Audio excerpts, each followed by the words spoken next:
So, good day mga kabayan, and for today's video, andito tayo sa KLCC Twin Tower, the famous Twin Tower.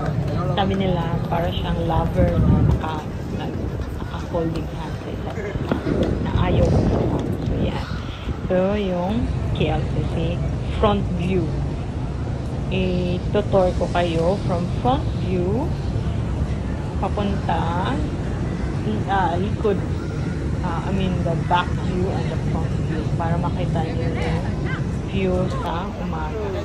If in case kabayan pupunta kayo dito sa Malaysia, actually maganda naman ang Malaysia, kaya try nyo pumunta din kahit mga 3 days, 4 days punta kayo. Ito yung isa sa mga famous spot para sa mga turista.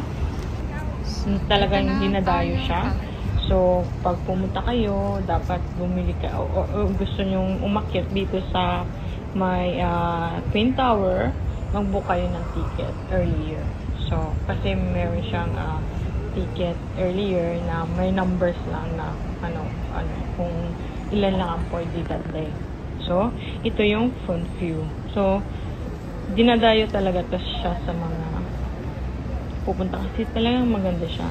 At actually maganda siya. So let's say naghanap kayo ng short vacation or short getaway. Malaysia is also a perfect spot to unwind, to do vacation. Marami din silang mga tourist attraction na kakaiba. Like, actually, isa sa mga gusto ko is ito. Ilang beses na ako nakapunta dito sa KLCC. And then, Batu Caves. And then, the zoo. And then, yung Strawberry Farm, which is in Cameron Highland. So, yun. So, yan yung view, mga kabayan. Mainit kasi. A few moments later.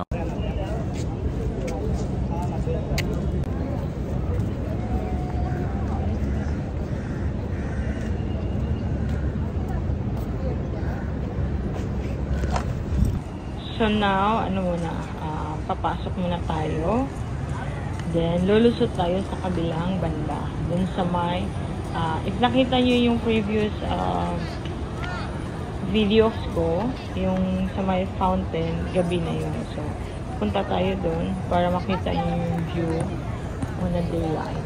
So, yun yung likod ng KLCC, Surian KLCC Twin Tower. Okay? So, tara!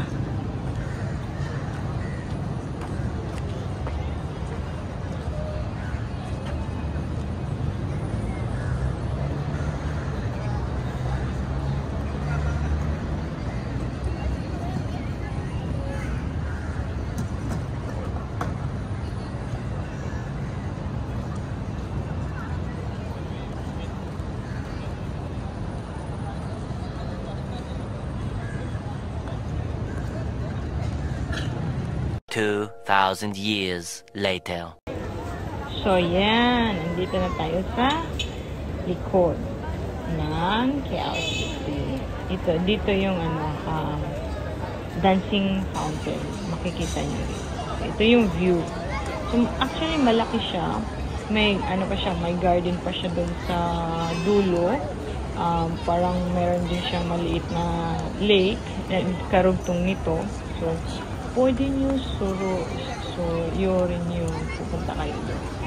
Perfect time na pumunta dito is kung may lakad kayo sa afternoon, umaga, kasi nagbubukas siya ng around 10 p.m.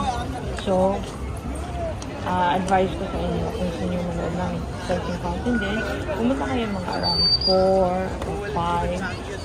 At least makita nyo yung difference between morning view and night view. Tingnan nyo ang ganda ng view. The sky view.